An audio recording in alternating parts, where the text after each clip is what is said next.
Very quickly, let me introduce Mr. Hari Menon. He is the CEO of Big Basket, and Rajesh Sahni, CEO of Inner Chef. Thank you to the two gentlemen. I'm going to come to you in just a short moment. But first, let's quickly tell you what the NASSCOM study says. It says that there has been a lockdown impact on startups. This is a NASSCOM study in April, where it says, and let's show you the graphics, 70% startups have cash for less than 3 months. That's the sad reality of the real aatmanirbhars in this country. 92% startups have seen revenues decline like any other industry. 60% consumer-facing startups are facing closure. 60%, 60. 53% are cutting their salaries. 65% are cutting market spends.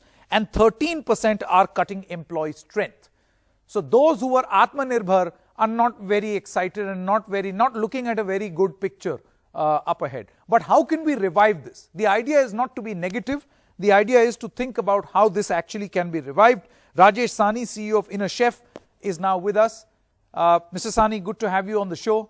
Let me ask you this question straight up. First of all, the problems that the industry, startup, the truly Atmanirbhar, as I am saying, the self-reliant, what are the basic problems you are facing?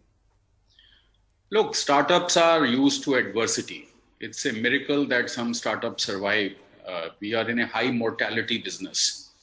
But this one is different. This one is one, global. Secondly, it's unprecedented. And third, it sucked out all demand from the economy. Correct. So startups are impacted from ranging from 10% to 100%.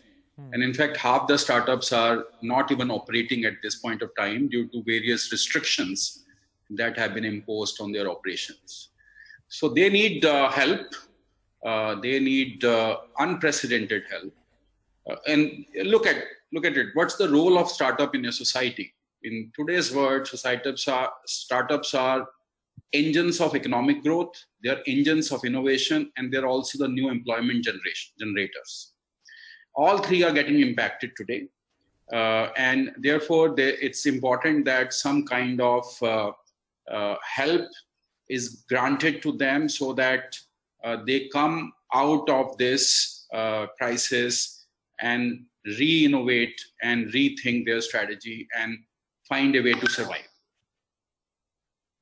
Now, what sort of assistance can actually come from the government? See, because in the relief package that the government spoke about, it has provided a lot of avenues for taking loans and industry or the MSMEs reviving itself. So if I were to broadly and loosely classify startups or online startups as a form, or a sort of a corollary or an addition to MSMEs, then do you think that this sort of stimulus package is going to help your industry? Yeah, so look, there are two ways in which startups need to be helped. One is there are early stage startups which are either bootstrapped or seed funded, and they have not yet raised large VC rounds. And we have to treat those startups differently. These are startups between the age of few months to couple of years. And I think a grant package could be granted. If you remember, a few years back, government had announced a huge 10,000 crore package for the startup. But I'm surprised to know that only a fraction of this has been dispersed. So even if 2,500 crores were to be taken out and given in the form of grants to these early stage bootstrap startups in the range of 10 lakhs to 25 lakhs, it'll give them a runway from 3 months to 6 months. Correct. In a way, they are the shrammiks of startup economy. They are the migrants of startup economy. They need help. But then on the other hand, there are startups which we call Series A and above, where substantial VC money has got invested. I think their government can give soft loans, and those soft loans can be in the form of matching loans to the equity infusion by the existing investors of the founders. Correct. So we have to differentiate between the two startups. Absolutely. And if you look at it, the early stage startups are the bottom of the pyramid startups. They are large in number, hundreds of thousands. Correct. They need grants. They cannot even afford loans. But then on the top of the pyramid are these well-funded large startups, unicorns. They have different problems.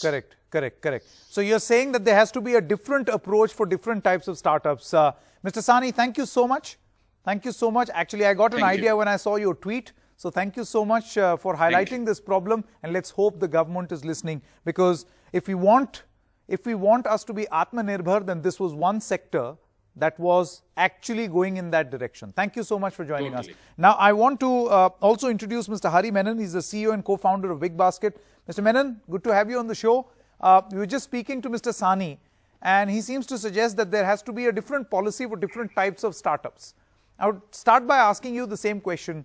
What is the exact nature of the problem that startups are facing? Is it any peculiar, or is it the same problem that everyone else is facing in times of lockdown?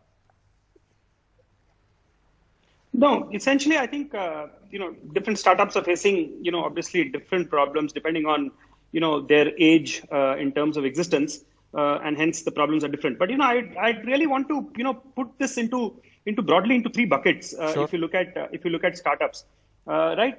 The first is essentially the startups which have always been running, right? They are part of the essential services. They're part of, food processing, etc. And those startups are running, and there is really nothing much that requires to be done. The next two is startups which are expected to get up and running soon, and hence really the time that they've lost is really the last two months or so in terms of their own cash flows and stuff. And with the economy really opening up now and non-essential starting and a whole host of sectors opening up, I think those are those startups that will see business slowly starting to come back. The third bucket is, of course, the most difficult one, where you'll see where startups will see businesses happening much later in terms of those sectors itself opening up a lot later, right? And those are the ones that that need to, in that sense, worry right now. There's another dimension to it in terms of cash on hand. If you look at a different dimension and then just put both these together, there are startups which have a very small runway left. Correct. And there are startups who have reasonable amount of runway and hence can go on. No, Mr. Menon. So I would think the segment, Yeah, Mr. Menon, my question to you was, do you think that there will be a situation now that in a post-lockdown or a post-COVID scenario, you will have these startups also experimenting less? For instance, they will only invest where they see that this is an essential service, or this is something that people or there will be demand. See, the biggest problem in this economy is demand. Yeah. So do you think startups will... So that's what I was coming to. Yeah, sorry. Yeah, please go. So that's what I was coming to, actually. If you look at the next two buckets, right, and the buckets being startups which are opening up now because of the economy opening up, and startups which will take a little longer, I see a lot of them, pivoting, actually, and that's really your question that you were asking, right? Trying to see how they could, get into newer areas and newer businesses which are actually going to happen. And I'm seeing startups actually starting to do that. There are so many startups, who are in the non-essential businesses are now starting to manufacture sanitizers, manufacture disinfectants, making masks and making a lot of these things which are very, very relevant today, right? And that pivot, a lot of these startups and a lot of these bright young startups quickly did that pivot, and those are the ones that will essentially benefit. And that's really important. The second is, I'm also seeing a lot of support coming to these startups from their existing investors, and I've been also talking to a lot of them and wondering what are their strategies. And there are basically a lot of these investors who are looking at giving them bridge funds, making them last a little longer, so that as soon as things open, things will happen. So there are, I think, a lot of such things going on. Also, in terms of startups which will take longer, right? I think if the businesses are businesses that are good in nature, then I think investments will happen. There are investors who are wanting to invest. They may take a little longer. Liquidity is there, and hence they will invest. Yeah. Okay, that's a very good point. Mr. Hari Menon, thank you so much for sharing your views. That was Mr. Hari Menon, the CEO and co-founder of Big Basket, saying that there is definitely light at the end of the tunnel for the real Atmanirbhars as far as the economy is concerned.